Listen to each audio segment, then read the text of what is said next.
आर्व 28 साल का एक सॉफ्टवेयर इंजीनियर, शांत और संवेदनशील स्वभाव का। सिया 30 साल की एक फ्रीलांस फोटोग्राफर, आत्मनिर्भर और सपनों से भरी हुई।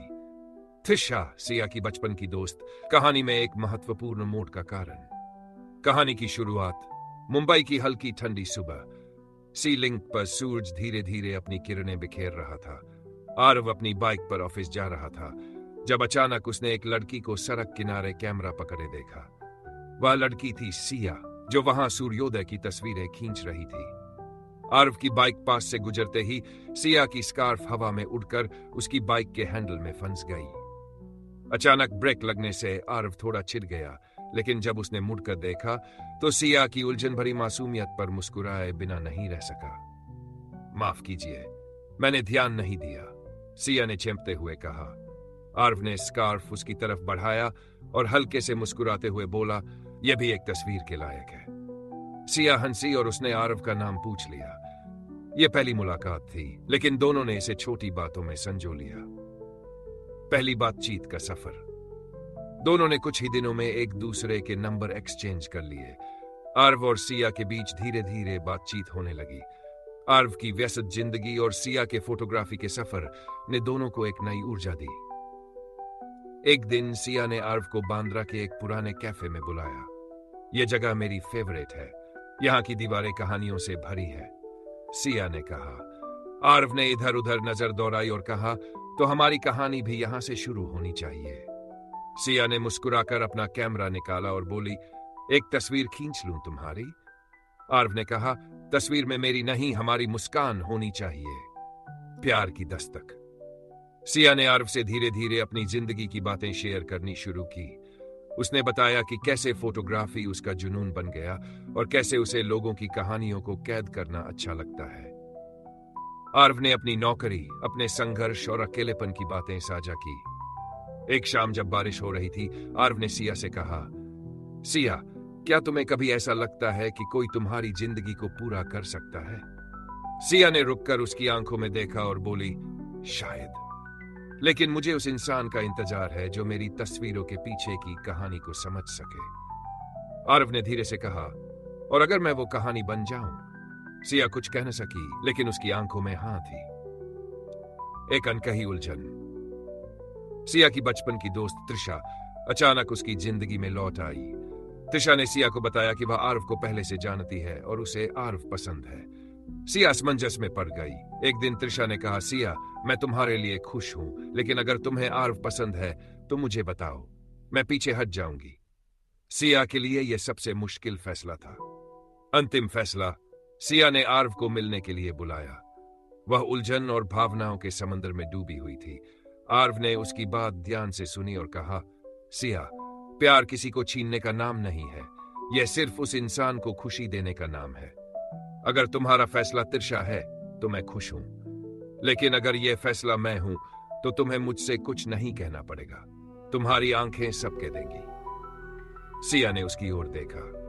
उसकी आंखों में आंसू थे, लेकिन उनमें एक चमक भी थी। उसने धीरे से आरव का हाथ पकड़ा और कहा, मेरी कहानी सिर्फ तुम्हारे साथ पूरी होगी।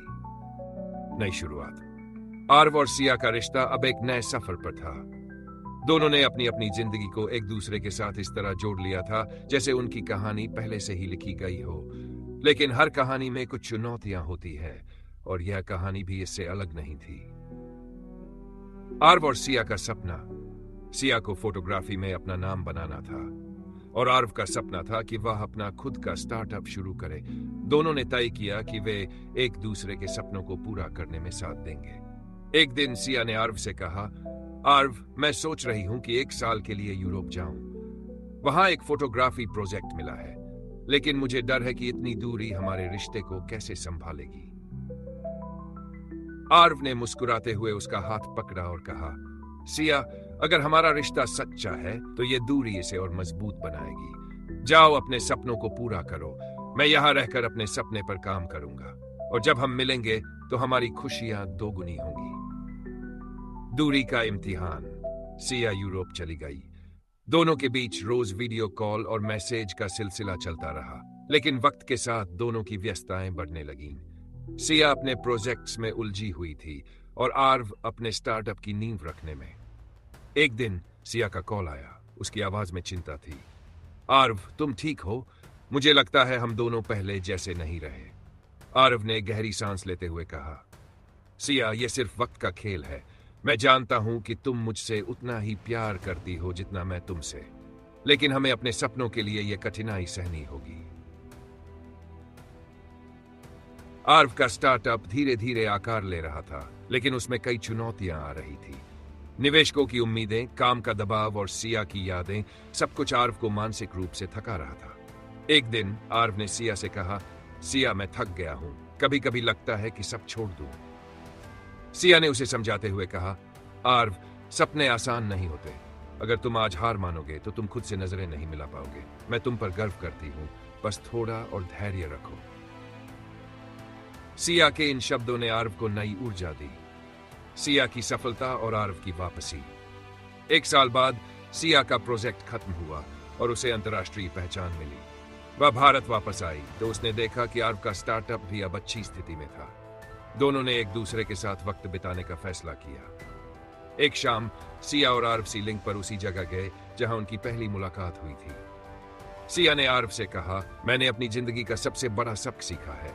प्यार वही है जो तुम्हारे साथ तुम्हारे हर उतार चढ़ाव में खड़ा रहे, और तुमने मुझे ये हर पल महसूस कराया। आर्व ने उसे गले लगाते हुए कहा, हमने मुश्किलें साथ झेली है और अब खुशियां भी साथ मनाएंगे। नए सफर की शुरुआत। आर्व और सिया ने शादी करने का फैसला किया, लेकिन यह शादी एक साधारण समारोह नहीं थी।